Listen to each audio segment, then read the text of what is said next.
But it is. Please, can you mute yourself? Dude. Nakura, please mute yourself. So one of the rules is that let's all mute ourselves. If you are talking and there's somebody around in the office, I'll mute myself. I only keep my phone, my speaker on if I'm the only person and I'm not talking. So if you are at a place where there are people around, I mean, once it's online, some of us are not in the secluded place alone. You might be in sometimes even in business environment. Sometimes you are even at the church and you have come out and you are trying to listen in. Sometimes you are in a car, either driving or traveling with other people. So once there are other people around or there is noise, we will plead with you to kindly always mute yourself so that in case you are having any conversation or there's any noise at the background, it doesn't interfere in our discussion. If you want to make a comment, you or raise your hand, I will see and call you. And then at that moment, you urge the people around you to bring their sound or noise down, if any. Or if you are in a place where music is playing and you have control, you have to control and either reduce the volume to the barest minimum or mute it. I think these are few stuff. As much as possible, we want you to pay attention. I know that you are adult students, you may be adult students who have so much responsibility. Some of you really even went for weekend. You should be preparing back to the workplace and you are still listening into this. And I mean, it's such a tiring situation. We understand your situation. Myself, I should have also been at church and I skipped church because I have decided to teach. So it's not only your burden, it's a burden for all of us. But like we were talking about industrial relation, we have a common interest, even though we have different interests, we have common interest to see to the success of our students. It's our wish that you do well in whatever course you are pursuing. And so we need to also sacrifice on our part to support you to do well. And we urge you to also do the same thing by also sacrificing to support us so that together we'll work with you for you to see very good success in your program. Once you are done with your program, there will be enough time for you to engage in other activities. You are better than us because you will leave and we are on. So we are always on. But you, it's just maybe 4 years or 2 years, depending on, or 3 years, depending on your entry level, and you are done. But for us, so we retire, we are still on it, but that's fine, we work together. So I think basically this is it. So let me do small attendance, not by names, but by centers, for us to be sure that all the centers, at least students from the centers are aware of our link and that at least somebody from the center have joined, if not all. We are expecting 49, even that didn't include Nsawam. Now that we have Nsawam, please. So if I mention the center, those of us online will respond, and then we know that we have the center represented. So that if somebody didn't attend and there is a discussion that they need to hear, you can pass it on to them. Nsawam. Yes. Yeah, so we have some is it Franklin now? Or Franklin? Franklin. Okay, Franklin is here. Nsawam. How many do you have idea how many you are from Nsawam, please? 18 number. 18 number, okay. So our regards to your colleagues, please, you can alert them in case they haven't joined. Alert them that we are almost ready for the class. Actually, we have started. This is part of it. Thank you. Wa. Please, we have Wa. Do you have anybody from Wa online? Yes, sir, we are here. Thank you. Yes, welcome, Wa. Thank you. So, Tamale, do you have anybody from Tamale online, please? Yes, we are here. Thank you. I'm grateful to you. We are 18 number. Sir, we are here. Butek is there? Yes. Yes, sir. Thank you. Thank yes, you. sir, we are there. Thank you. Enchi and Fiasemai. Anybody from Enchi and Fiasemai? Sir, please, if you ask man, we are here. Thank you. I'm grateful. I'm grateful. Then, Lashibi. Anybody So from we are here. Lashibi? Yeah. Thank you. Is there any group that is there that I haven't mentioned? Is there any center that is there I haven't mentioned? Okay, if I've mentioned all the centers, then I'm grateful. I hope that we'll have a pleasant engagement for this course. Sir. Yes, please.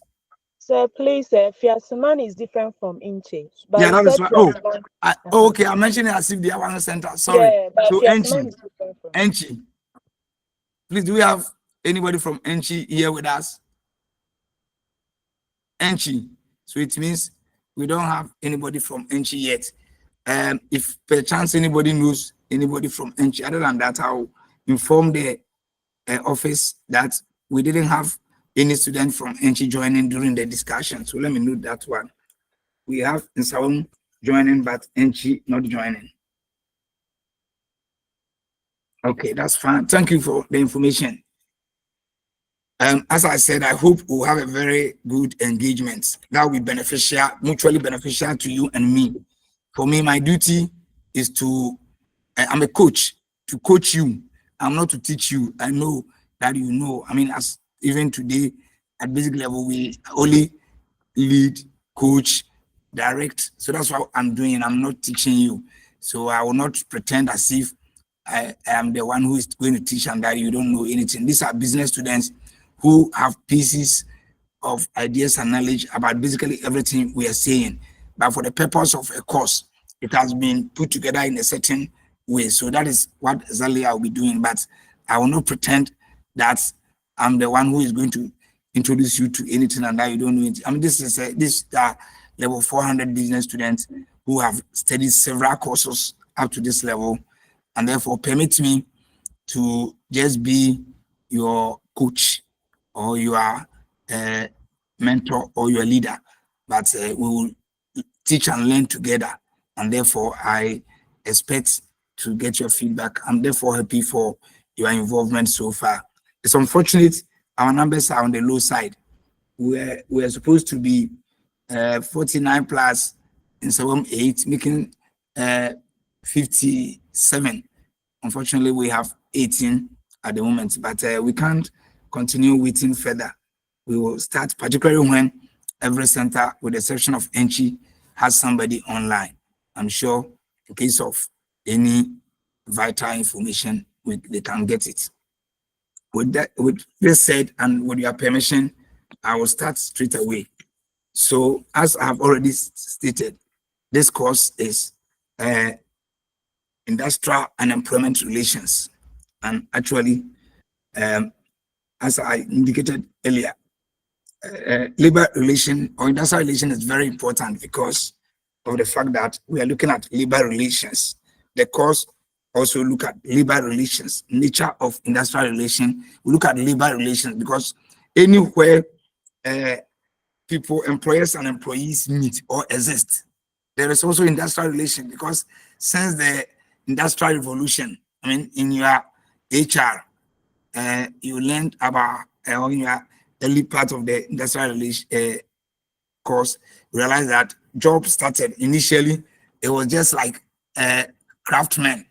People were just hunting, gathering, hunting. Work started at hunting and gathering, like the Garden of Eden. God created human beings, they just go about looking for food to eat here and there. Then it got to a point that man felt that, oh, I can take maybe leaves and weave them together as clothes. The Bible story says when they sinned, they now put together clothes around them to cover their nakedness. Then work started because then they are taking skins of animals to sew clothes. They were taking, they were putting up something they call houses, thatch houses, where they were gathering leaves of trees to make the shed, and then cutting sticks and certain sticks to meet the house. Then from there, man now decide to go to war to have control over others. So when they went to war to have control over others, they enslaved them. So they were master and servants. So when people go to war and they win, those they conquer become their servants, and those who win the war become masters. And then the masters and servants relationship, where they were just working for them. Servants were working for their masters. They take them to farm or to work, and they feed them. They don't pay them. So once they conquer you and you become a servant, yours is to work for your master till you die without any pay. Basically, it's about what you eat, what you wear, where you sleep. That was exactly what the master was responsible. Then as time evolved, people began to see the need in producing things. So there were blacksmiths who were taking gold and iron things to create certain items and all of that. So at this level, people move slightly level independent, where they were using their skills to create things, and then barter trade came in. So as they create the things, they go to take it in exchange for other things. Then over period, the concept of industry, mass production began.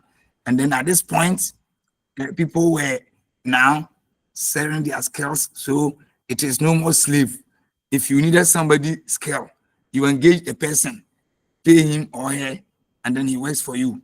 And so since that time where work started with mass production, industrialization, then employer and employee relation began.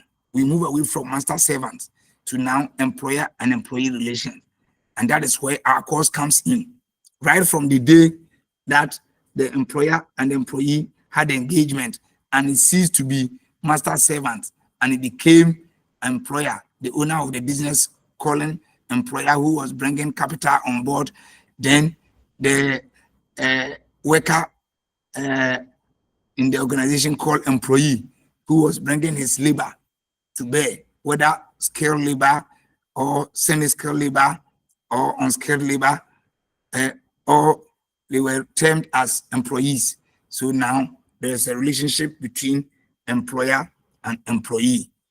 Now, because the employer and the employee, they live in the country, so like Ghana, government were also interested, because if there is confusion between employers and employees, there is always a chaos. Sometimes there is a strike action, there is demonstration, some are throwing stones and destroying people's, even passers by. Their cars, people hit stone with it, and sometimes even they are throwing tear gas in the innocent people who are passers by can get injured and all of that. So government is interested. And of course, government himself is also an employer.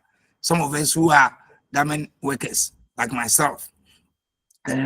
So the civil servants, the public servants, the state-owned enterprises, all the people working in these organizations are employed by government. In fact, government is the highest single employer. There is no one company in Ghana whose staff are more than government workers. In fact, government workers, according to, I think, statistics, the government payroll, over 800,000 Ghanaians are on various government payrolls, which means that at the end of every month, government alone pays more than 700,000 of Ghanaians. I mean, there is no other company, one company in Ghana that pays up to that number. So government at one point is also an employer, and at another point is a state that is interested in what happens among all other organizations. Hence, they even create what they call minimum wage for both government workers and private organizations. So basically, I'm giving this background, some more or less talking generally about the course we are going to go through, so that as we move on, you can put pieces together. And so basically, we will be looking at employer, employee, government, or its agencies. So we have government has the labor, the labor commission. There is other bodies like Fair Wages Commission. So the labor commission is looking at the relationship that exists between all workers and employers. The Fair Wages is looking at the salary levels and salary related matters and job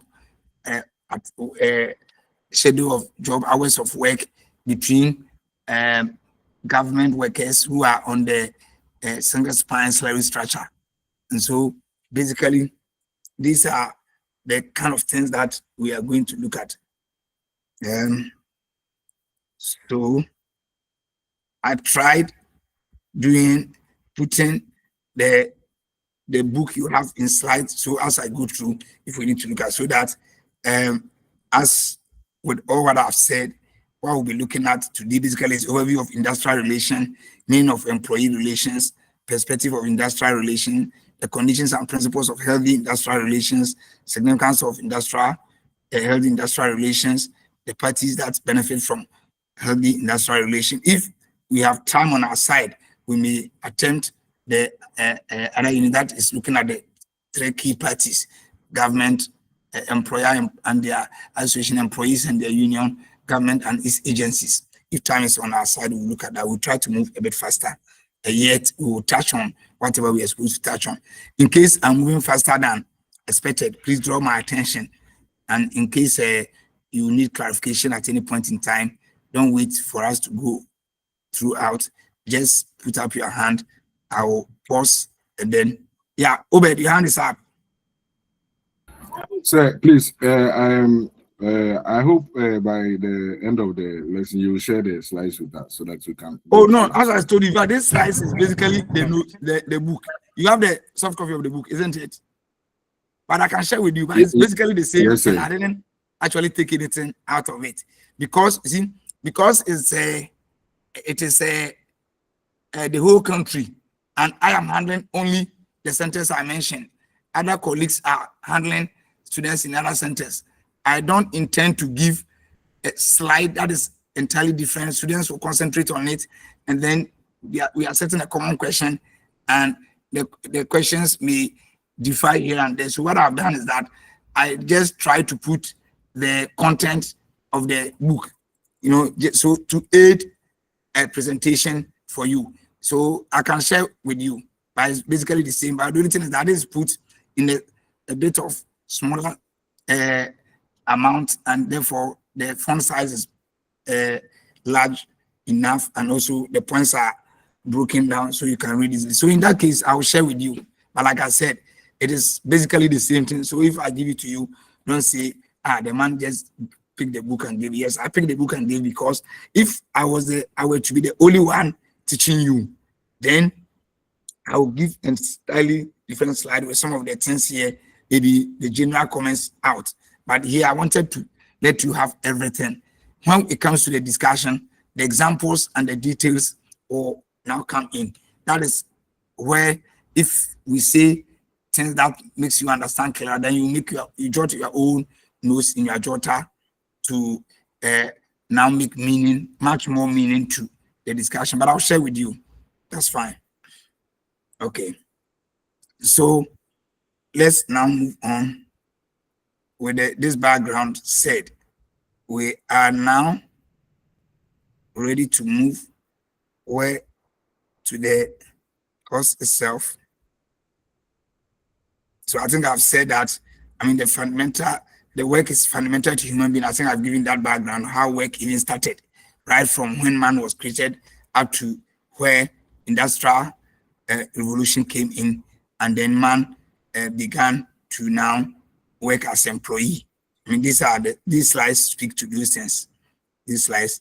So right from there, we now can look at the course labor relations. And we said, as I said, it exists anytime employers and employees meet at the workplace. So what it then means is that if your parents, or you are a parent and you have your business, and your husband and your wife and children come to work, we don't term it as industrial relation, because we have said industrial relation exists where employers and employees work together. So there should be somebody called employer and there is somebody called employee.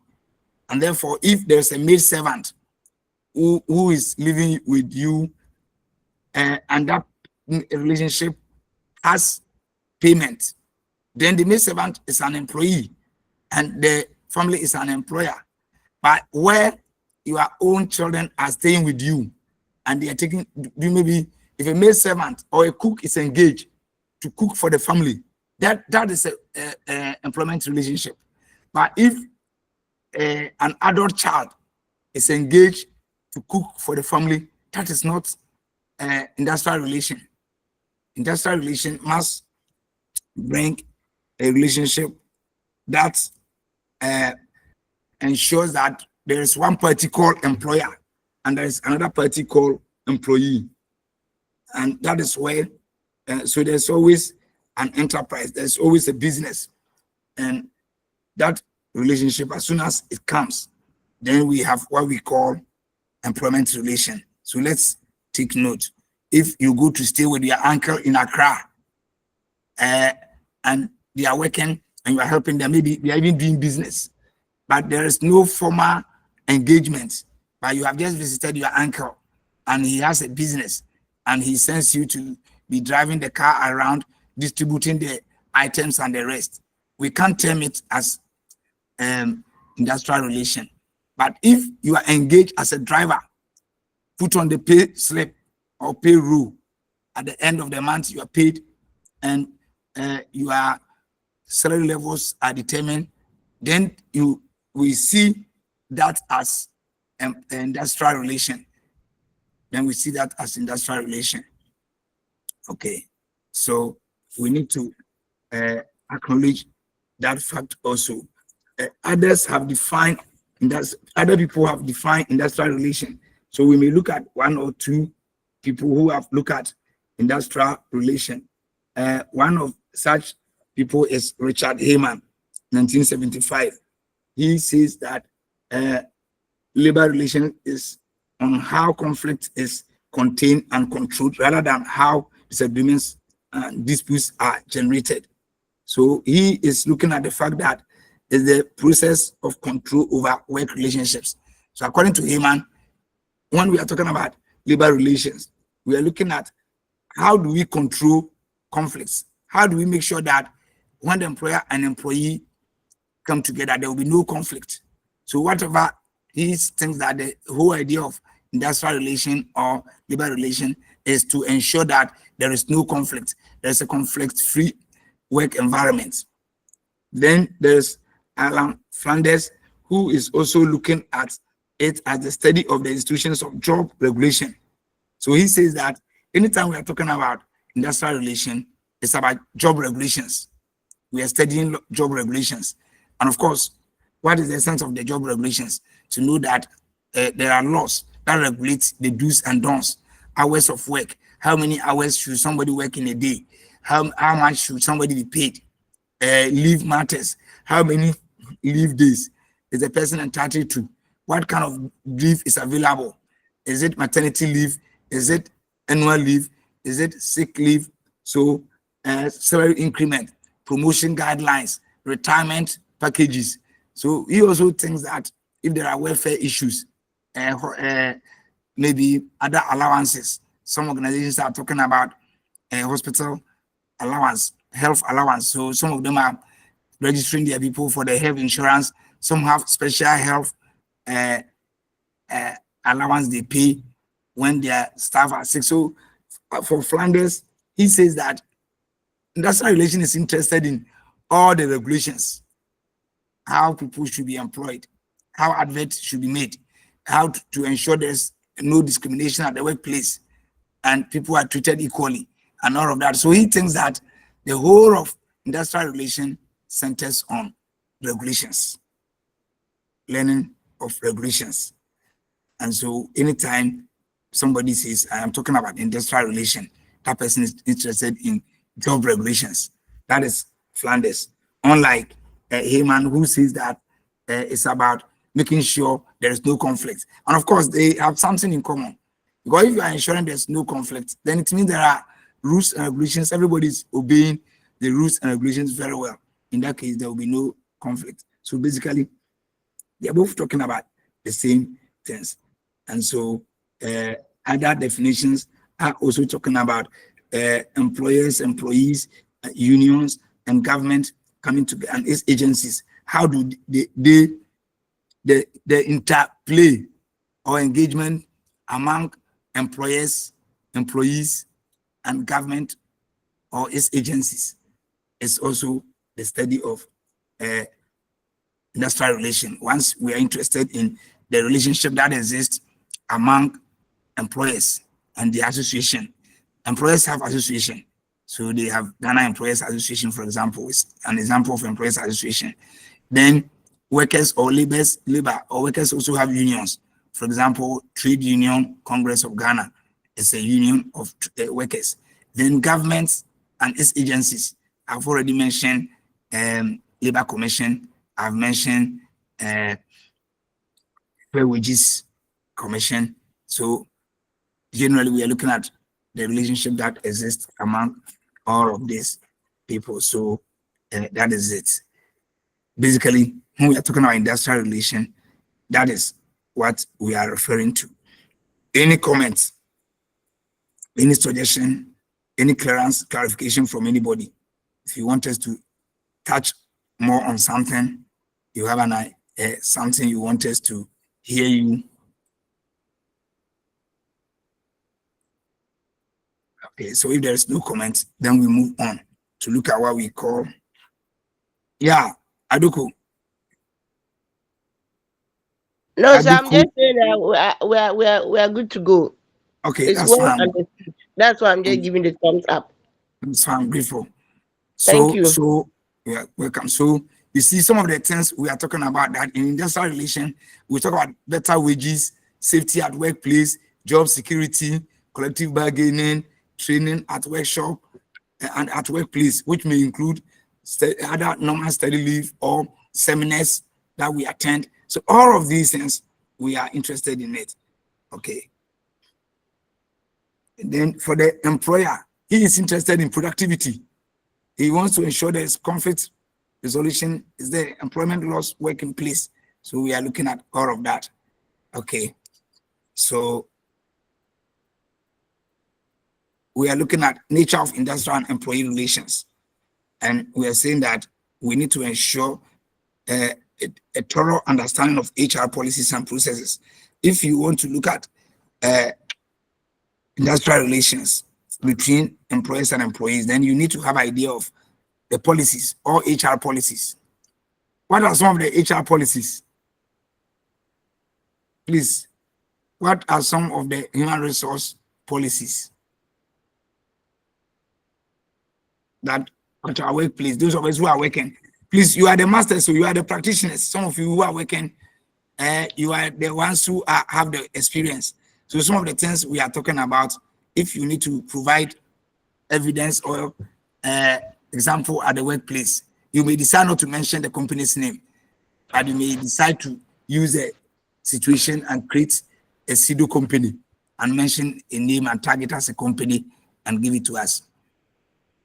So in HR, we have several policies. We have some of the policies will include study leave.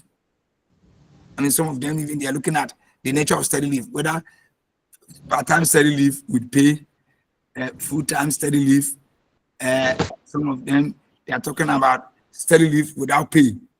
They even have leave of absence. So all manner of leaves are there. There may be policy on it. There may be policy on promotion. Promotion policy. So just a minute, my battery is running down.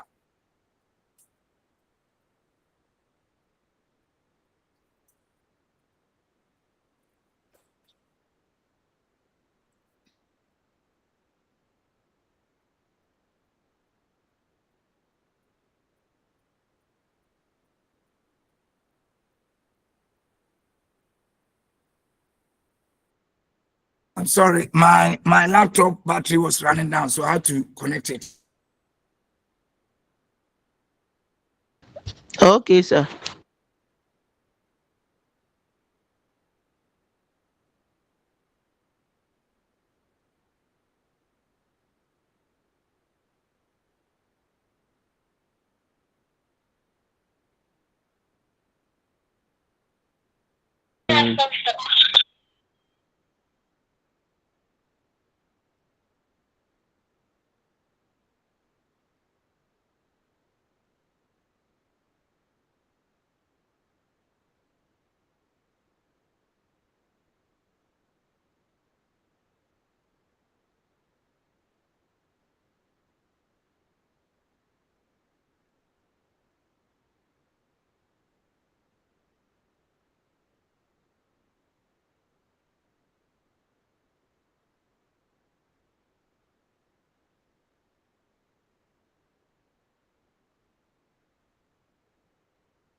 Baby, I'm not understand you who said Tibia, you and I say, baby, I yaw.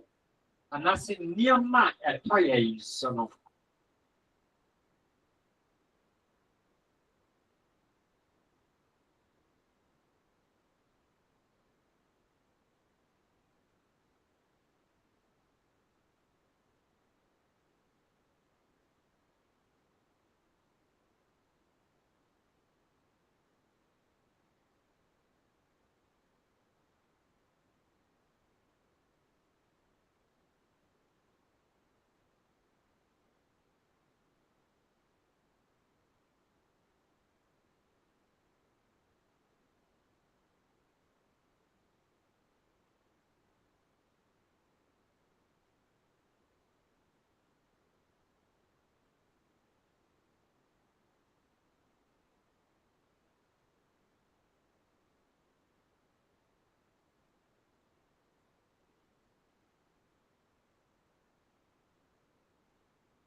Catch it all, sir. Men should answer no women accept when you think of Sarah.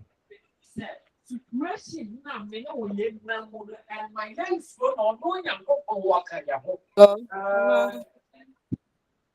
Man, to not add a teacher, I was saying. I was in a laptop, no, battery na police. And the young can. And Please, can you hear me? Can you hear me? Hello? Yes, Hello? sir. A lot of us have nice, some people, Emmanuel Chineboa. Sir. If the others, please, can you mute yourself, Emmanuel Chineboa? Okay, sir. Okay. Sorry, I had a challenge. I was working on the laptop, then the whole thing went off. So I'm sorry. I was talking about the need for industrial harmony. And so we are looking at the fact that there must be harmonious environment, because we have spoken about the fact that please, when there's see the slide. You cannot see the slides. Yes, please. Okay.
Okay, I'm sure we can see the slides now. No, Can we please. now? Can we now see it? No, please. No, please. No, Ah, please. what is happening?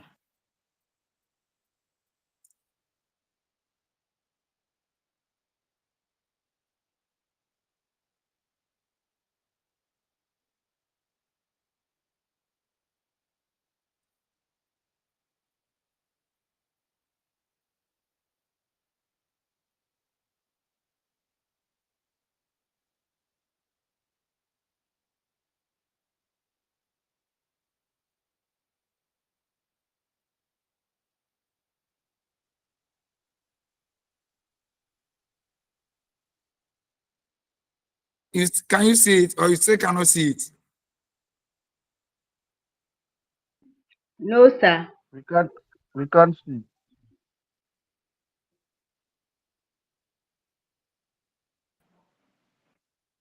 No, sir, we still can't see it. Oh, wow.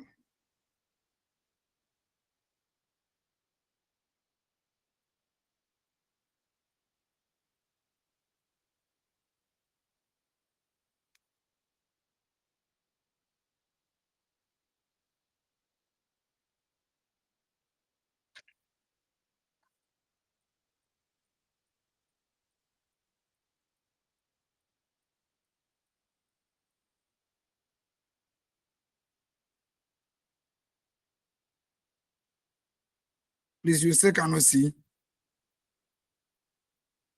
Okay, sorry. If you can No, see, sir. let's. I don't know. Sir, please You can't teach. see. Once you are teaching, then you try as well. So, Yeah, no problem. When I'm finished, I'll send it to you. As I said, it's the same. Luckily for us, it's the same document. But I'm sorry for that inconvenience. And I will do my best. As soon as we are done with the class, I'll share it with you. But I hope that what's going on, we'll be able to see it. I'm still working on it at the same time. Okay. I'm still working on it at the same time. So we are now at the need for harmonious industrial relation. And my question is, why do you think there must be harmony at the workplace? Why do we think when we say harmonious industrial relation, what do we really mean? Harmonious industrial relation. Sir. Yes. Sir. Yeah. Cordial working relationship. Okay. To work cordially with one another. Okay. Any other comments? Harmonious industrial relations. Any other idea, comment, or suggestion? Okay, so yeah, Frank. Sir, please. I don't know whether we joined the right class. Please, are you Mr. Isaac Nati? No, this is Dr. Justice Ajenim Watson. Okay, thank you, sir. Dr. Justice Ajenim Watson. Which center are you, Frank? Which center are you from? Sunyani Center. Where? Sunyani Center. Okay, no. Sunyani is not part of my group. Okay, thank you, sir. My group is Lashibi, Tamale, Butek, Fiasimai, Nsawam, and Enchi. Okay, thank you, sir. Thank you. Okay. Okay, so yeah, somebody mentioned, I asked what is harmonious industrial relation, and he spoke about the fact that is where there is a peaceful or harmonious environment. Now, if you remember, when I was talking about definitions for industrial relation, I mentioned that Richard Heyman defined his as where there will be no conflict. So we are to ensure that there will be no conflict or disagreement at the workplace. So at the workplace where there are no conflicts, I mean, normally conflict will emanate with this strike, demonstration, picketing, boycotts, and all of that. So when there is no such conflicts at the workplace, then we say that the workplace is very harmonious. I mean, you can imagine some time ago in our universities, there could be strike. In fact, there was a time in Ghana, university lecturers went home for 1 year. And if they are in the house for 1 year, you know the implication. Students who have come to school for a 4-year program, if a whole year they are not attending lectures, it means that the academic year will have to postpone. You might have obtained study leave for 4 years, and instead of 4-year program, you're going for 5 years. Imagine you are saving at the bank and there is a strike. What happens? Even hospital, sometimes they say, okay, we have closed to outpatients. We will not accept anybody to the hospital. And we normally hear the kind of deaths that we experience and everybody's complaining. So we want to avoid that. And then we say there's the need for that. Now, when there is harmonious environment, what are the benefits? So we are looking at benefits of harmonious industrial relation. We have seen industrial harmony as the harmonious environment where there is no conflict or there is peaceful environment, that where employers and employees coexist or work together in a very peaceful environment devoid of conflict. When it happens like that, then we say we have harmonious industrial relation. Now, we are looking at importance of harmonious industrial relation. Importance of harmonious industrial relation. Yes. Anthony. Okay, there's a hand up. Yeah. Please go ahead. Go ahead and ask your question. Agnes. Agnes Jima. Are you here? Yeah, Obed. Obed. Sir, because you're not using the slide, some of us are using the soft copy. So can you tell us which session we are now so that maybe we can follow? Oh, we are on session 2, harmonious industrial relation. Okay, thank you, sir. But we don't want you to necessarily read. But let me tell you, let's try to put, the book is for you. If you read for us, then basically we haven't helped ourselves. I shouldn't have even told you. So we are just trying to, I try to break it down for us to have the conversation.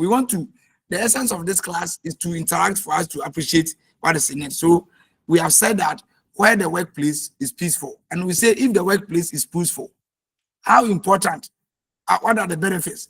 Why should we be happy if there's peace at the workplace? There is no conflict. We can work the whole year, 2 years, 3 years, 5 years without strike, without demonstration, without boycott. If it happens like that, how does it benefit? What are the benefits of that? What are the benefits of peaceful work environment? Generate a lot of revenue for your organization. Exactly. So we are looking at high productivity, because if we say we are working for, everybody should work for 8 hours a day, and they are really working for 8 hours a day, what it means is that productivity will be high. When there's high productivity, we'll be able to make profit. So to ensure profitability or productivity, where the company doesn't deal with money, like education sector, we will not talk about a profit directly.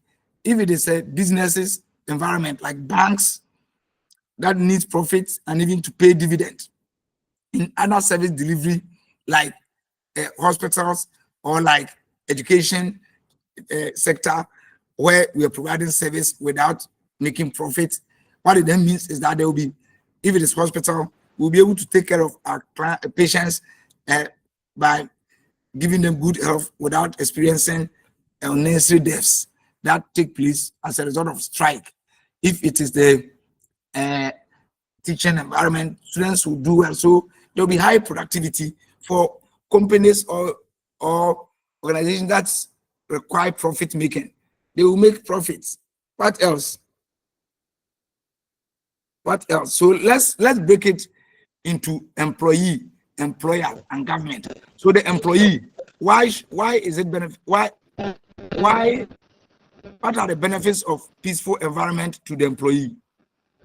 peaceful Sir, environment. Yes. sir, creating supportive environment. Yeah, and I'm saying that for the employee, it's support. But how does it benefit me? Me, I am a worker. Yeah, Ibrahim, Rafia. Yes, sir. Please, it encourages the employee to work more harder. Okay, so but I'm trying to be selfish. I work more harder, but me, in the terms of being selfish, thinking about myself only as an employee. If there is peace at the work environment, what apart from me working harder at a personal level, what kind of benefit will it come to me? Your salary will be enhanced. Yeah, and apart from even enhanced salary, yeah, it's good. My salary can be enhanced because we are making profit, they are increasing salary. Or even I can be sure of salary from January to December. Imagine there is strike, and because of strike, there is no work. And because there is no work, the work employers say they won't pay me. You know, our work as employee is what is taking care of us and our family. Our children and our dependents are all on us. In case there are strike and demonstration and the company collapse, we will lose our job. When we lose our job, it has effect on us. So for us as employees, we want to see peaceful work environment so that we can work every day and get paid so we can take care of our family. So for us, because of the fact that our life depends on the company's survival, and therefore the company must succeed. There must be peace at the workplace because our life depends on the survival of the company. Any other comment about the yes, Eddie? Please, there will be promotion. Yes. So once again, there is job security and there is that promotion and all of that. So if there is peaceful work environment, then it means there is also job security. There is also job security. So you know that for the next years, see, anytime there's instability at the workplace, they may even sack some of the people because of strike and demonstration. Sometimes companies lose customers, their profitability come down, productivity come down, and then they cannot continue to maintain all of us. So some are even sacked. Yeah, so job security. And then there's also even career development, career progression. You mentioned promotion. So now, if you work 5 years continuous, they say every 5 years you will be promoted. If the strike and the whole year no work was done, how do you then go for promotion, study leave, and all manner of things? Then let us look at employers. How beneficial is work environment, peaceful work environment to the employer? So high returns. High returns. So for them, they want to maximize their profits. So Yes. that if we work every day, they make high returns, they're happy, they can now make so much profit and either reinvest into their business or pay bonuses to themselves and all of that. What else?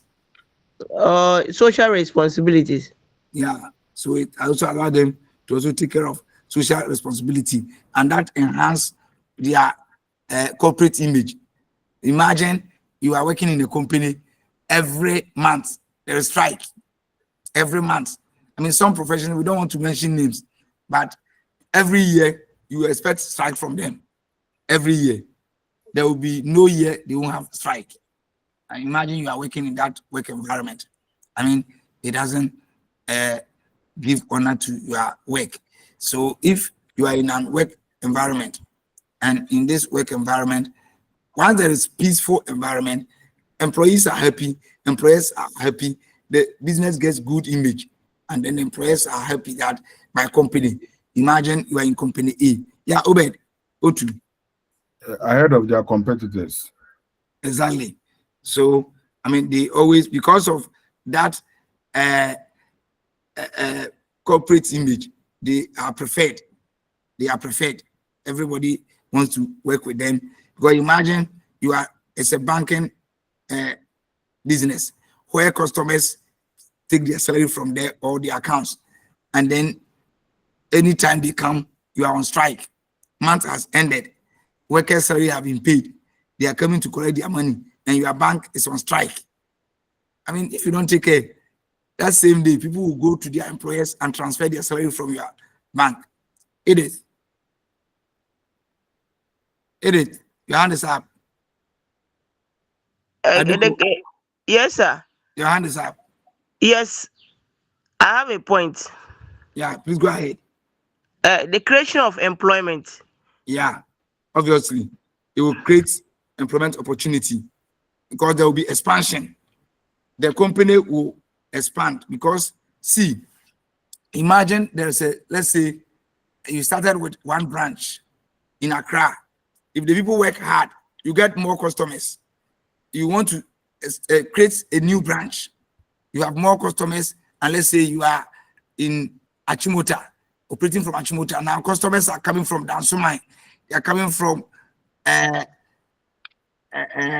all the places to Achimota. You can come and open a branch at Dansumai for them.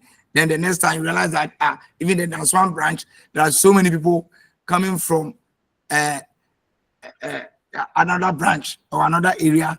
Then you can go and open branch there. So you, before you realize your brain, anytime you open a new branch, what it then means is that let's say they are coming from Malam. You see a lot of people are coming from Malam to Dansumai. Then you can go and open another branch at Malam. So the bank that started with only one branch from Achimota, because people are coming from other suburbs in Accra. You now, and there's so many, you now go, you are taking the bank closer or the work closer to them. So you are operating branches. If it is a school and your school teachers are teaching so well throughout the year, they finish the syllabus, students are doing well. You get so many students coming on board. Then instead of maybe SS1, you can have SS1A, 1B. If you are getting more students, you can have even 1C.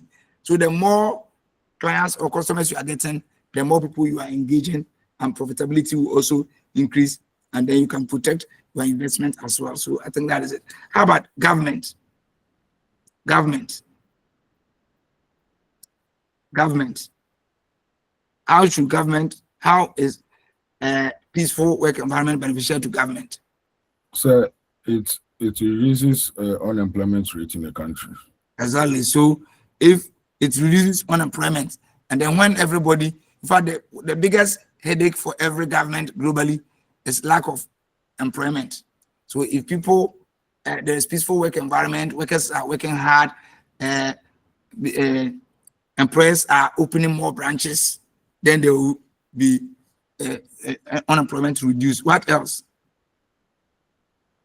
What else? Still government. We are still talking about government. The government will also get more tax, because if more branches are open, more people are employed. What it means is that for every salary paid, taxes, workers are taxed. Apart from that, if the business is making profit, they hire the profit, they hire the tax, government tax. So there will be tax to government.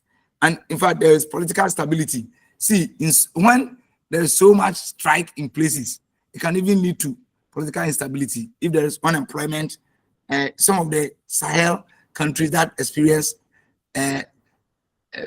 coup d'etat and the rest, the people felt that there was no employment and they were there in their numbers. There is people are always going on demonstration and strike here and there, and then before you realize, government are actually overthrown as a result of that. So if everybody is working hard, there is peaceful, the country is experiencing peace, government too can sleep, the president can relax and sleep, because there will be stability in there. And then it will even attract more foreign investment. So now you see in the sub-region, Ghana appears to be more stable than any other country in West Africa because of that stability. More external companies, foreign companies are coming to the country, bringing foreign direct investment. So government is also, and then because we are producing more, the GDP of our country, So we have now moved away from developing country. They say we are now a middle income country because of the stability. There's high production, and then our GDP is greater or higher. So government is also very interested in that. How about customers or clients? Customers or clients?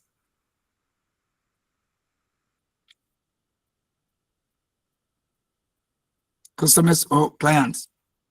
Should they be also interested? Or yeah, Ibrahim. So they get the satisfaction for the value of their money.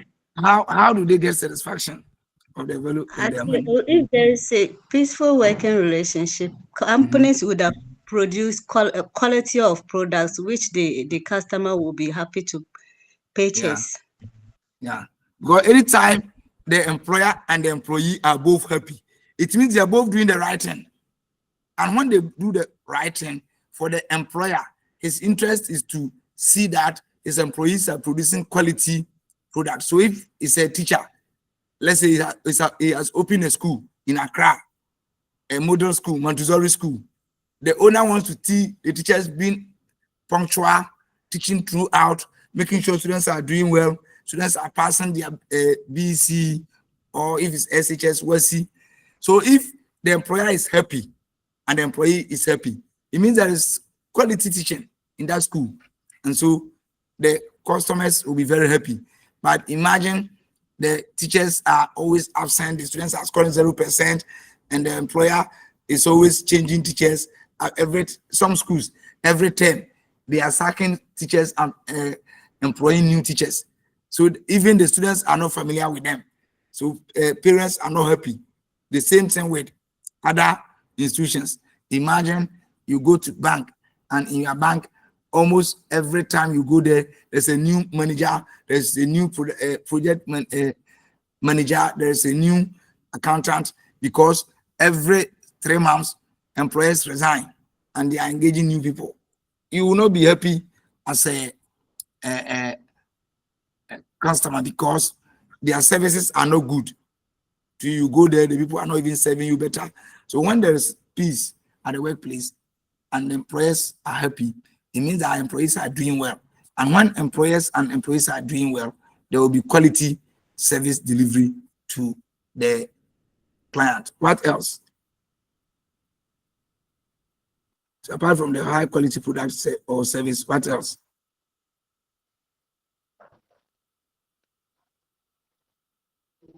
So there will be constant supply of goods and services because production is continuous. So at all times, they can do, even if workers need to do extra work, if they need to even engage in extra work so that they can produce, they will do that and make sure at any time that you go there, there will be some goods. But in case there is conflict at the workplace, the people are always on strike. What then happens? If they are on strike, you go there, you will not be able to even get service from them because they are not happy. And therefore they are on strike or they are on demonstration. Because of that, they are not providing the services. If it's a hospital and the workers are on strike and you carry a sick person there, when you go there, they will tell you we are on strike. Imagine you are supposed to go for maybe blood. You are going to the lab for blood tests. You go there, they are on strike. You can't have the blood test. If you're going for your salary and you go there and the bank is on strike, or and therefore the bank has closed down, how do you get the service? So for the customer also is also interested because of the sustained supply of goods or services when there's that environment. Then there's higher living standards. When we say higher living standards, what do we mean? What do we mean when we say the customer will experience higher living standards?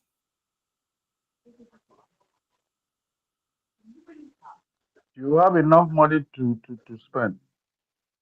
Okay, yeah, beyond that, you see, once they are providing you with quality service at all times, then your standard of living is high. because the item you buy is of quality. Imagine it's a school. When you send your children to that school, they perform very well at their BC or their WC. And so you are sure of quality education for your children. If it is hospital, you are sure of quality health delivery because of the peaceful working environment. If it is financial sector, quality service, that even if you want loan, because they have work and there is so much money, they are even giving out loan at a reduced interest rate. You can get it as a customer. At any time you want a product, you won't go to the market and then they will say there is shortage of that product because workers are on strike, they didn't produce. So you get whatever you want at the right quality, and therefore your standard of living is good for you also. And then if you're producing very well, also the product cost will be low. So there will be lower product cost because they are always producing, and once everybody is producing and productivity is high, what it means is that cost of delivery comes down. But if there is strike and they are unable to produce and the raw materials are getting maybe expired or rotten, when they come back and they are working, they will put the cost of that rotten raw material into the pricing. And so it will still increase it. I always tell people that, see, if you go to a restaurant and they are throwing food away, if they throw it away, the next time they are the ones they will sell, the cost, anytime the employer or the business incur extra cost, they pass on the extra cost to the client. So you should not be happy when you are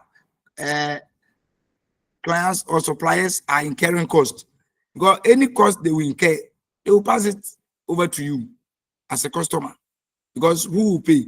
So when you go to the place and somebody is building your house and he makes a mistake and remove all the board and say, oh, don't worry, I won't, you won't pay, I will pay. If he's paying, the next time he will charge you. He will charge you, make sure he gets it from the higher charge. And so if everything went well, it means that extra cost that they are passing on to you, they wouldn't have passed it on to you, and things would have worked better for you. How about the suppliers? To the suppliers, to the supplier, why is it beneficial to the supplier? Peaceful work environment. Why is it, or how is the peaceful work environment beneficial to the supplier?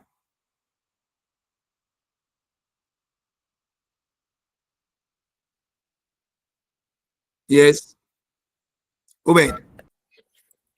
So it creates more revenue for the supplier. How?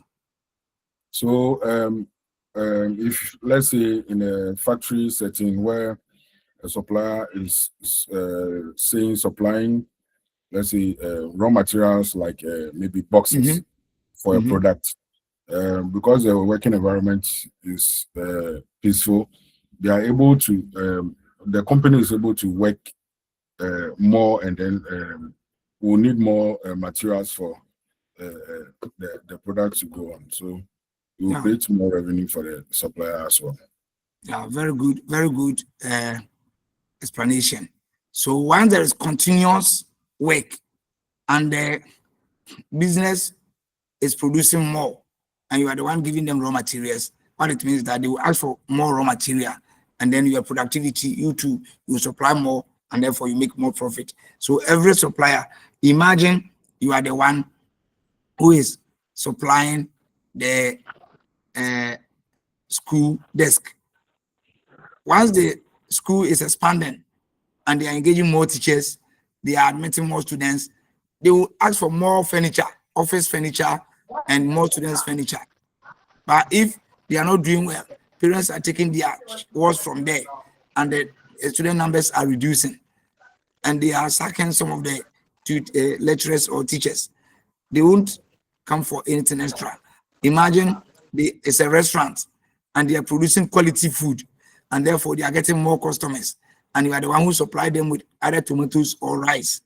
It means instead of 1 bag of rice a day, if they decide to expand and say, oh, henceforth give us 5 bags of rice a day, it means that instead of, let's say in a month 30 bags, if it is 5 times 30, now it's 150.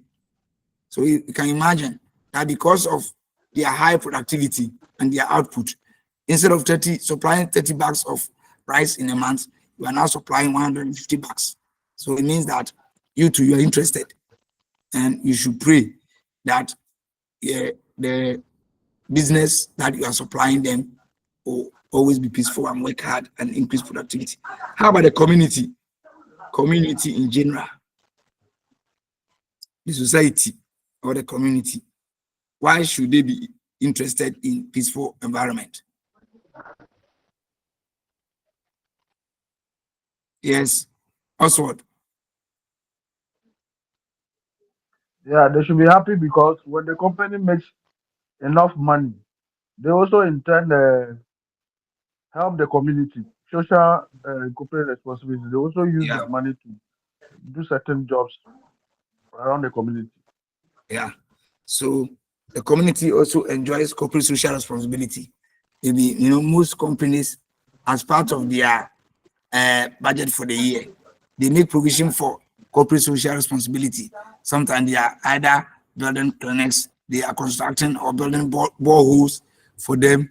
They are having computer labs or libraries for schools, and sometimes even if it's the Afashe, the festival, the annual festival of the place, they invite the company, they come and support the chief and the people.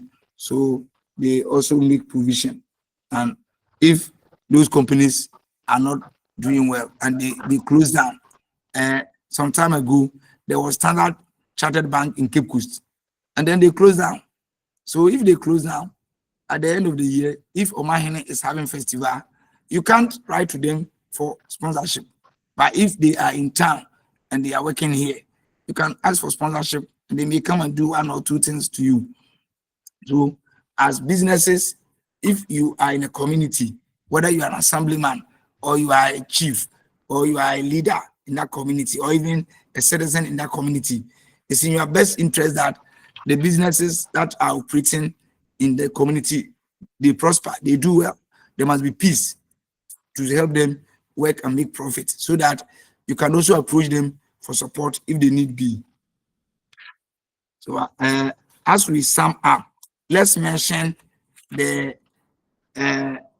stakeholders or groups that are interested in harmonious work environment. Group that are interested in harmonious work environment. Quickly, one, you don't need to look at your book, just mention from your head. Don't look at your book. Yes, we have mentioned them. Employee. Maybe everybody give us one. Yeah, Ibrahim. Employee, one. Next one. Employee. Customer. Customers. Government. Employer. Employer. Suppliers. Suppliers. Community. Community. Okay. Thank you so much for your participation. So for the next harmonious industrial relation, these groups are all interested. Now let us go to what we call the origin of labor unionism, how labor union came about. I think in the morning, I tried giving that history before I started. I spoke about the fact that work started as craftsmanship, where people were just such as blacksmiths started working and making gown. They're using the local gowns that people make, and then other gold artifacts, whether they are rings, gowns, and other things. People were now preparing gunpowder, and so it was, in fact, at this level, it was more of craftsmanship, and that was according to literature, AD 4000s to AD 400s to 15,000. At this job, there it was more of, we call it the middle age. So at this middle age, it was more of craftsmanship. Then in the 1760s, as I said, now people were producing items in the industrial based items that started in the 1760s. And here, that is where the industrial revolution came. So there were workers. And at that point, workers were mainly unskilled workers, unskilled laborers, workers, and semi-skilled laborers, workers, because they have just started producing in companies and in industries. Okay, so this master-servant relationship gave way. That was more like paternalistic. Paternalistic because at the time of the master-servant I spoke to you about, it was the master was the father and the servant was like a child or son, because you are working for your boss and that relationship. But during the industrial relation stage, that whole idea of master servant gave way to now employer and employee. At this point, it came with competition. So there were various companies were producing to supply whatever was enough for the society. And so because of that competition, they started treating workers well. And then cost of items also were low because more items came to market, because industries were producing, prices of items started falling down, and then the employees also started to be recognized and respected because there are more companies. So if you don't treat me well, I'll just resign and go to another company. So the kind of more treatment that slaves had, their life was better now. And then moving from there, even employees' life also became better because there are now more companies producing and there are options for people to work from. And so these were also part of the things that we should look at. Then we are looking at factors that contributed to the early take-off of labor union in Britain. We are looking at factors that brought about labor unions. Generally, before we even link it to Britain, how do you see what will make people form unions, more unions? What will make people form unions? So here actually we're looking at high literacy rate, because now people started going to school. And once people started going to school, they began to know their rights. When people go to school, they know their rights, because in the school they tell them, when somebody does this to you, it's harassment. So if you are working with educated persons, that is where they know harassment and they know this is not my right. Those who didn't go to school, for them, they will manage it. If they are not highly educated, a lot of more treatment, they will manage it because they think that it's as part of their responsibility as employees, they are supposed to take it. If you talk to them anyhow, they will not, even if they are not happy, but they will manage it. But once people are highly educated, then now they know their rights, and that is where democracy is coming in. When people know their rights, they don't want you alone to maltreat them and rule them. So when they come together, they don't want one person to be the leader throughout. They say, okay, if you are a leader and you work for some years, we need to hold election. Democracy is coming in. Even leadership, governance of the states, people are now becoming more educated. So if you look at even the history of our country, it was the highly educated people who were pushing Kwame Nkrumah to let us have election. Whilst Kwame Nkrumah felt that he could do better for Ghana if he was given some amount of time. Maybe if he had ruled Ghana for some 20 years, he think that he would have been able to help Ghana develop. But the people are highly educated. They have gone to university. They have become lawyers. They have become accountants. And then you alone, you want to be their president for 20 years. No, they won't. It won't. They won't agree. In fact, even in the same political party, see, if a president, when people even started talking about the current president going for third term, you have seen that some of the educated people in the party are not happy with it. And they say, no, don't talk about that. Because we have come together to form a political party to win power. And when we win power, people must lead. We will not allow you alone to lead us all the time. So if you lead us for 8 years, give way. Let another person also come and lead us. Once people are highly educated, everybody wants to taste power. Everybody wants to become a leader.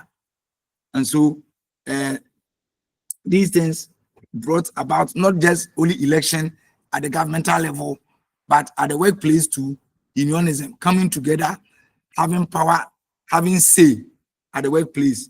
And then once we want to have say, we want to have leaders to speak for us, we need to hold election so that they will be changing those leaders. Okay. Then we have what we are talking about free market economy. Free market economy. Because of industrialization, now the forces are demand and supply.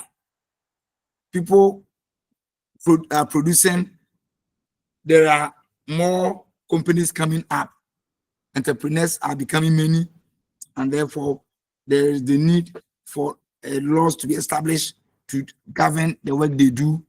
Their workers are coming together and forming various blocks of union or association. So as they are forming these unions, then they are also getting more voice. Then we have early recognition of labor unions. So according to literature, since the 1760s that industrialization started in Europe, by 1824 to 1825, now labor unions started emerging because there was the need for them to now come together and then form unions. So basically, that is right from the craft guild up to industrialization.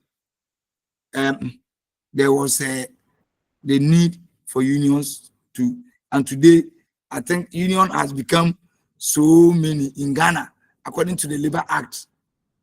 The Labor Act 2003 Act 651 allows 2 or more workers of the same class to form a union. So if you go to teaching, I was trained a teacher.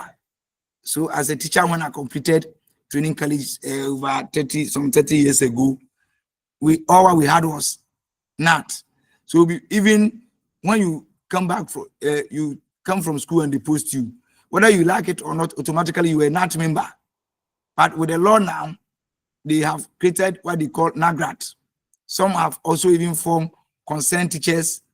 Is it a union? Or I'm not sure. Concerned teachers union. So they have the concerned teachers, they have NAT, they have NAGRAT. And therefore now, if you become a teacher, you are not an automatic NAT member. You need to, all the 3 of them need to convince you, and you decide whether you want to belong to NAT or NAGRAT or the concern. I'm sure going forward there may be more other unions because the Labor Act allow a lot of unions to evolve because of, as part of democracy. Let people have say, let people decide where they want to belong.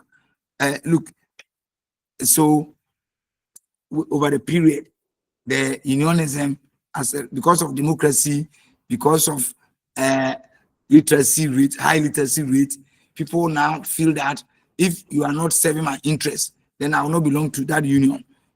Once you find some few people complaining and not satisfied with what their unions are doing, they also come together and form their union and get it registered and get recognized. So that is it. If there is a question on that, any comment, question, any addition, you also want to add something, please you add liberty to add it. Other than that, we will move on to look at early struggles and gains of labor unionism. What people have gone through over the years to get labor unions to get to where we are now that you and I are free joining unions, and we are getting so much satisfaction from union activities. The literature says, so we have what we call the Combinations Act of 1799 to 80. At this point, there was a Duke of Portland. They came out with that union. So where the first 25 years of the 19th century saw a legal persecution against workers. The workers rebel. There was so much rebellion because at the early stages of work, workers were treated with hot hands. They really were, they have just moved away from slavery to employment. And therefore, workers were really treated as if they were slaves, even though they were workers. And so this act, that is how it gave numerous judgments against combination of workers, holding the fact that combinations were in restraint of trade and therefore illegal at the common law. So when people started forming trade union or association, the government, Britain government felt that no, if we give these people that freedom, they will have so much power, and therefore they came out with the Combinations Act of 1799 to 1780. Then by 1884, we had what we call the Federation of Organized Trades and Labor Act Unions in the USA. They passed the act that said that the workers should work for 8 hours. From after, that is where that law was passed on May 1st, 1886. So that is why 1st May is considered as May Day. There was a Haymarket Square riot where workers felt that no, they were working too much. We were working for over 20 hours a day out of the 24 hours. Because I've told you that initially they were slaves. Now they have become workers. It was difficult for them to give them more freedom. So they were working for more than 12 hours a day. Then the people, as they were becoming educated, they felt that no, we are not machines. So they went on with riots. Then on 1st May 1886, they in the US, they were given opportunity and said, no. They need to look at the number of hours that workers supposed to work per day. And it was given 8 hours. So following the Haymarket riots. By April 1886, over 250,000 workers were involved in the May Day movement. So the May Day movement, it was the 1st of May that they came together, routed, and had a movement. And so when they gave them, they listened to them. The US government listened to them and said, okay, we will reduce your work hours to 8. Now, more or less, employees have had freedom. And that was a day to remember workers. The day, more or less, the day workers had their freedom. Just like Ghana is celebrating 6th March as our Independence Day. Workers are also celebrating 1st May as the day that they were able to make noise and they were heard. But at this time, at that day, the police arrested 8 leaders and for committing crime. They think that they organized the people and there were murders here and there, and they sentenced them to even death, and they were imprisoned. So for this 7 out of, one of them was even, 7 were even hanged. 1 committed suicide. So you can imagine how people actually went through. People have to be hanged, others have to commit suicide, others have to die just because they want freedom and to say we are working too much. If you read a book, it tells you all these things. Now, the gains of that labor unionism, what do they gain? It has been summarized. Previously, before 1880, they were working for 10 hours or more. So as I said, some were even doing 12 hours. Some of them were doing 14 hours. The minimum working hours, the people who were working in industry. And imagine you are working in industry. Look at how difficult industry work is. And you go to work and you are working for 10 or more hours in a day. Now, after the May Day riot and the unionism was again, hours of work was 8 hours or less. So in Ghana, we also do 8 hours of work a day, government workers. So between 7:30 a.m. to 4:30 p.m. and in between, you are given 1 hour break, and then you get 8 hours of work. Some actually even do less hours. Teachers, I think, were doing less than that, because teachers were actually, but because of their work and all of that, they were doing 7:30 to 1:30. The busy schools, and so, but you won't do more than 8 hours. Government organization and even other organizations in the country, our Labor Act doesn't allow you to do more than 8 hours. But if you do more than 8 hours, it is term overtime. And then the employer and the employee must agree on the condition or the terms of the overtime. And normally, the figure is agreed upon and paid. But the salary that you are paid covers 8 hours. So if you are given, that is why teachers ask for motivation allowance when they were to give extra hours of teaching to students, such that they can teach students after their closing period 2:30, they can teach up to maybe 3:30 or 4:30. So the extra hours are to be discussed and employees are to be paid. So if you are here and you're doing more than 8 hours a day, then your employer is violating the Ghana's Labor Act. Then length of week per day. Also, previously, they were doing 6 or 7 days.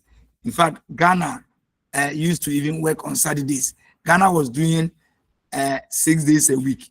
So Ghana was resting only on Sunday. I think it was a champion's time also that he included when he introduced Operation Feed Yourself.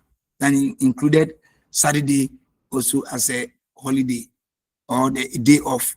And then currently, globally, we do 5 days a week. 5 days a week. So Ghana, we are doing Monday to Friday. But of course, there are some organizations that are exceptional, like they run shift system. So they don't have a fixed week.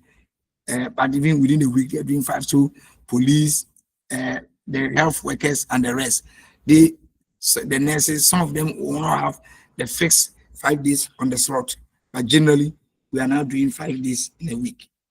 And that is how come government workers, apart from the police and the so those who do those essential services, essential service providers, the act has termed some business work as essential service. So for them, there's a way of handling their hours and their working days. But those of us who are doing general service delivery, teachers, civil servants, public servants, we are doing 5 days a week, Monday to Friday. Overtime pay. Those days, there was nothing like overtime. Before 1880, there was nothing like overtime. If your employer says work for 10 hours, you work for 10 hours, that is your duty. If you work for 12 hours, that is your duty. But currently, if you do overtime, you are paid, he said, at least 1 of daily wage. So they do the calculation based on the daily wage. Then we have paid vacation a year. Those days, there was no paid vacation. You work vacation, even if you are supposed to go for vacation, you will not be paid during the vacation. But now we are saying that 2 to 4 weeks per year. So people are doing, some of us are even doing more than 4 weeks. Some of us, I don't know, can you share your number of days? I don't know whether I am entitled to, I think, 42 2 hours or so days a year. I don't know how many days you are entitled to, but at least if junior staff, if you are not entitled to at all, work within this range, then paid holidays per year. Those days, if it was even a holiday, they would deduct it from your salary. But these days, any holiday government give us, we don't care. We are paid, whether we go to work or not. Once it's government that declared it a holiday, or the employer declared it a holiday, we don't care. We paid. You can't deduct it from our salary that because of the holiday you are deducting money from us. And then medical care paid by workers themselves. Now employees are paying medical care. So with the health insurance, if you're a government worker, you just submit your particulars and then health insurance will renew it for you and your children who are below 18 years. In some organizations, they even have a specialized health insurance that goes beyond the normal health insurance that we're experiencing. Okay. We are looking at, now this we spoke about is a general one, the global one. We are now looking at development of labor unionism in Ghana. In Ghana, as we know, we were colonized by the British, specifically for us in Ghana. Those days, Ghana was called Gold Coast. And so there were several, when they came, they were interested in gold and other factories. They were more interested in factories that were converting our raw materials to semi-finished goods or taking them away. So they had companies like gold mines of Takwa. Then we have the Aboso, Prestia, and Bibiani. Then we have bauxite first at Awaso, and the manganese at Insuta. And then, so this is the work they were using our citizens to do, and then to actually create. Then we have the early organization. In the 1900s, a number of wage or salary workers in the Gold Coast had been organized themselves into girls and craft unions. Because as I said, at this level, our citizens who were working were just working like they were craftsmen, goods blacksmiths, goldsmiths. That's how they were engaging them into these things. Cleaners, laborers, and all of that. That's how they were taking them. So they had those who had the skilled artisans like goldsmiths, carpenters, masons, and then other small unions. And until the drivers also formed the association in 1928, they had the Motor Drivers Association. Then they also work around that same period until somewhere in 1929, there was the Carpenters Association. And then they had what they call the Motor Transport Union of Ashanti. So this is history. Actually, this is history. So when you read it, check the date, highlight the date. Maybe in the MCQ, they can ask the date. Questions can ask the date that maybe the Motor Transport Union of Ashanti was formed. The date that they can even ask you to mention some of the unions. So this is more of history part of what we are talking about. So actually, there isn't much I can touch on than just to be mentioning the date and the tense. So because of that, I'll urge you to read the history part of it and keep the dates and the various associations and unions that were established at that time. And so they have the formation of the Gold Coast Labor Department. And that also, once again, is part of the date. It was established in 1938 under Captain J.R. Dickinson. He is the first labor commissioner in Gold Coast. So, I mean, these are things, as I said, it's a history. The Labor Department was formally inaugurated in Kumasi as an agency of government, legally empowered to deal with labor administration generally. Mr. S.O. Gezi, an African Second Division clerk, assisted Captain Dutton. So these are all history that indeed we don't have any other much to say about it than just to mention it. And then the functions of the labor department.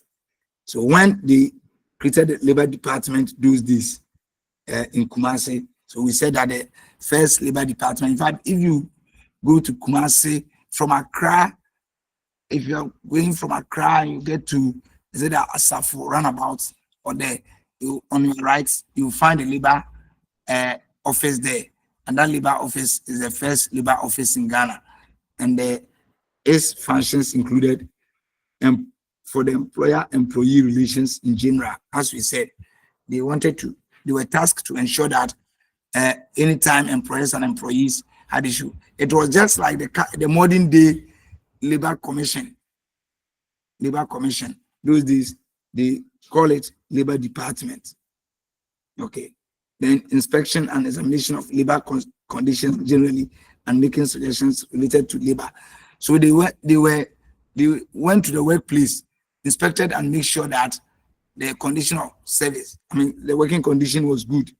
There were the place of convenience, the offices, the nature of the environment.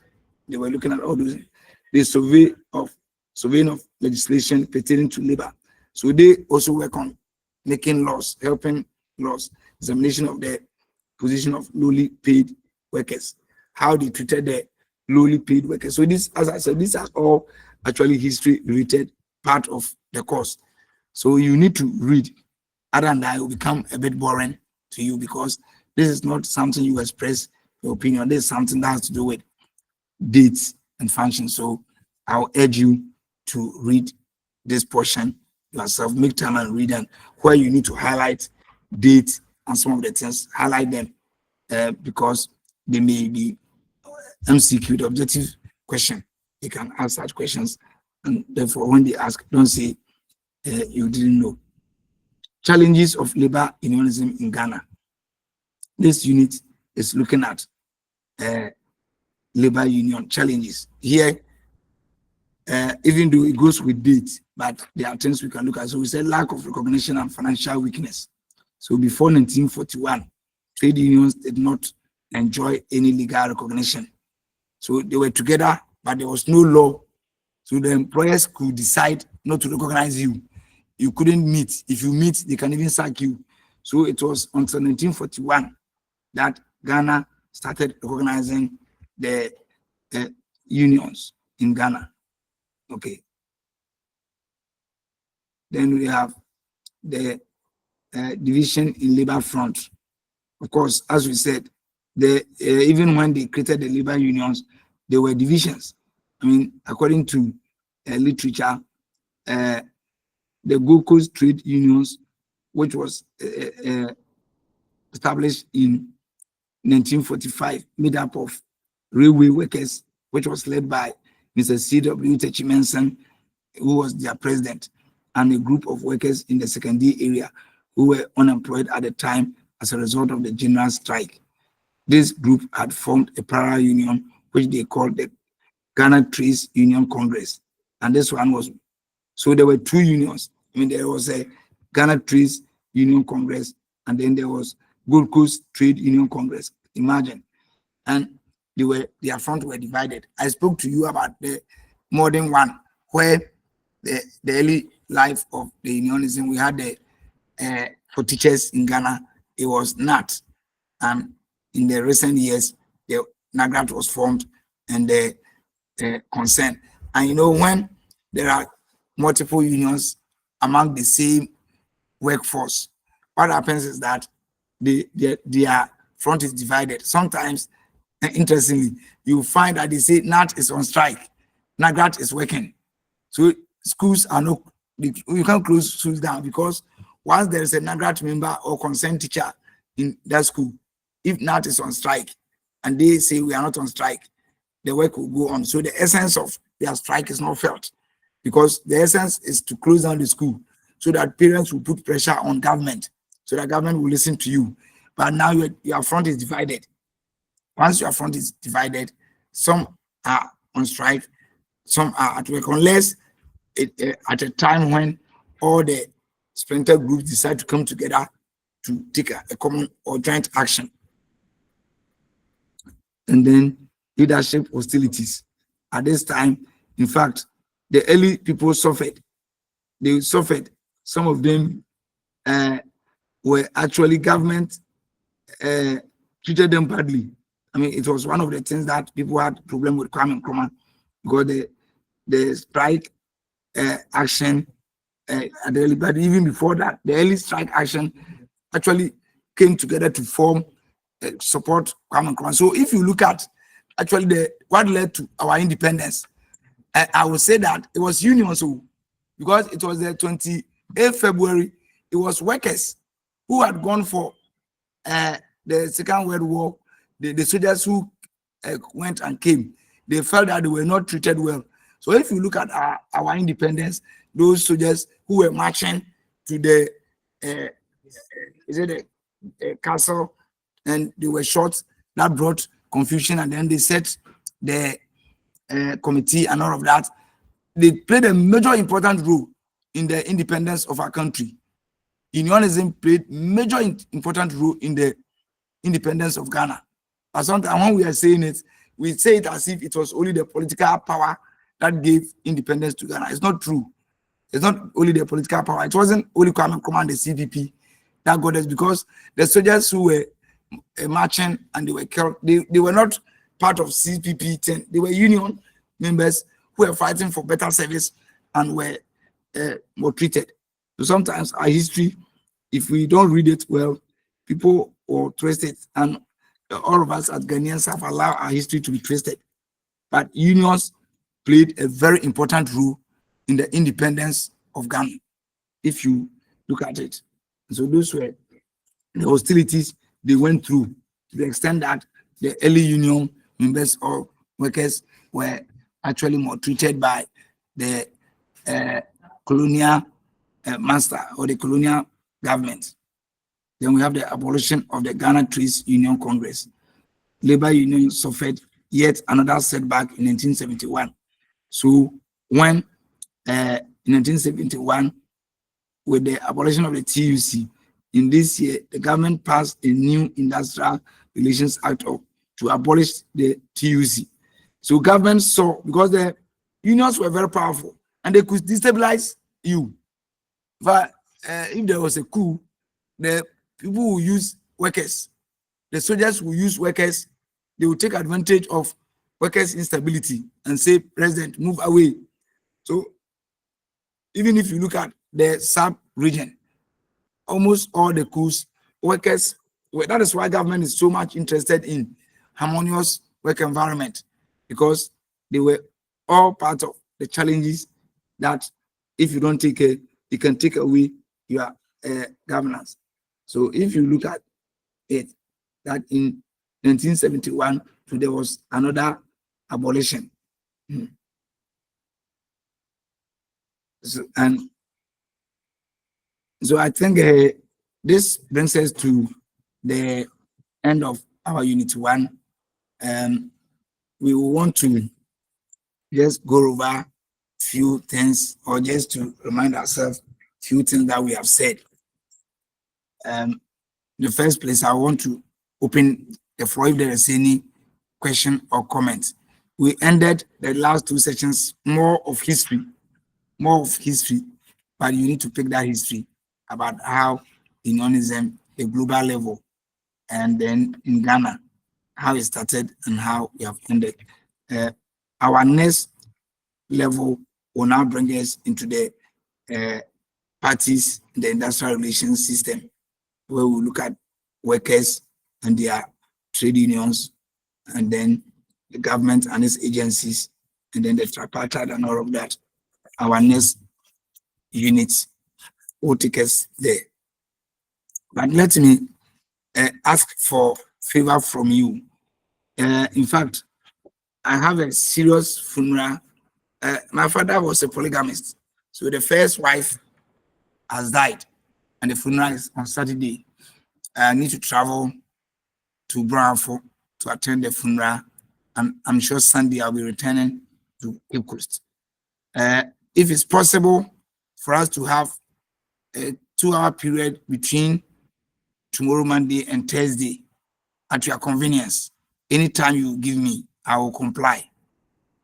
Anytime you give me. Normally, because people go to work, I'm sure, even though some of you do also, if you're a security person, you may have night duty and the rest, but generally between maybe 6 o'clock and 8 p.m.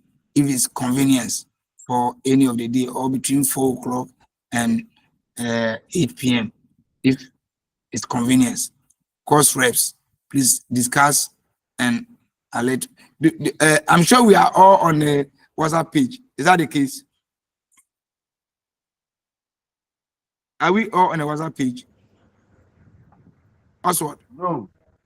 No. We are not on any WhatsApp page. No. Wow. Then how do we get onto a WhatsApp page? How do we all get onto a WhatsApp page? So that if I need to pass information or you need to pass information to me, we can do that. Will somebody suggest? Maybe you create a page and then you give us the link to join. Exactly. But what I'm saying is that how do I get your numbers? I'm not sure whether I have your numbers. The class rep. So the class rep on there. The class rep, do they have a common page for the class reps? Yes, please. Is there any class rep among us? Please, is there any class rep among us? Who is that? Franklin, are you a class rep? Sir. Yes, sir. Okay, so please give me your number. 0545 0545 14 14 85 85 81. 81. Okay, let me also mention my WhatsApp number. My WhatsApp number is 050 55 126 126 50. Different people. All right, sure. So what we need to do is how, Franklin, now that I have yours, you can create a Zoom link, put me on it, and see how we can. Your other colleagues, do you have a way of getting in touch with your other colleagues in other centers? A few sentences. Okay, so please do that. Lead us and put us together by close of today, so that God's willing, we can make a Zoom call and agree on a favorite time for me, just to help me attend my father's first wife's funeral. We don't want to lose the units too. So if we get 2 hours today, 2 hours, so please, Amidu's number is here. So happy, Franklin, please, people, those of you put it, take the numbers as they're putting it there. All right. Yeah. So, as I said, we have a responsibility to make sure that we help you go through this course successfully and perform well also in your exams. Try, I know you are busy because most of us are workers, but luckily for us, this course, the book is not big. So on your own, if you get even 2 hours in a week, just a week, the whole week, if you get some 2 hours the whole week, I'm sure you can go through it and make your notes, so that by the time we are done. So for example, what we have done today, between now and next week, make some 2 hours and go through, and then just note. Don't read so much outside of the book, apart from examples and illustration, because you are all going to do a common exams. So you can read and get more examples and more understanding. But make sure you read every page of the book. Make sure you read every page of the book, because whoever is setting question, selecting, if individuals of us set the question and we put them together, everybody's question will come from the book, and then they will select. So let's do our best. And then our colleagues who couldn't join, let's encourage them to join. There are two things. Is there anybody from Enchi? Asad, the time of we started, there was nobody from Enchi. Is there anybody from Enchi? No. Then, is there anybody? If there's nobody from Enchi, I'll tell them. But we have Instagram also joining. I'll tell them also that Instagram has joined. I think this is my announcement. I open the floor for any comments. Please, if you have something to advise for me, or for, there's a hand up. Whose hand is up?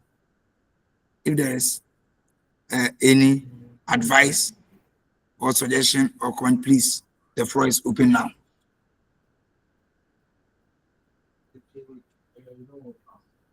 Okay, so if nobody has anything to say, I am very grateful to you. Or when we form the WhatsApp group and we come together, I'm sure I'll get to know you, and then we'll once we have a maybe conversation 1 or 2, and we'll get to know our numbers. I'll get to know you, and we'll take it from there. I'm so grateful. Have a blessed day.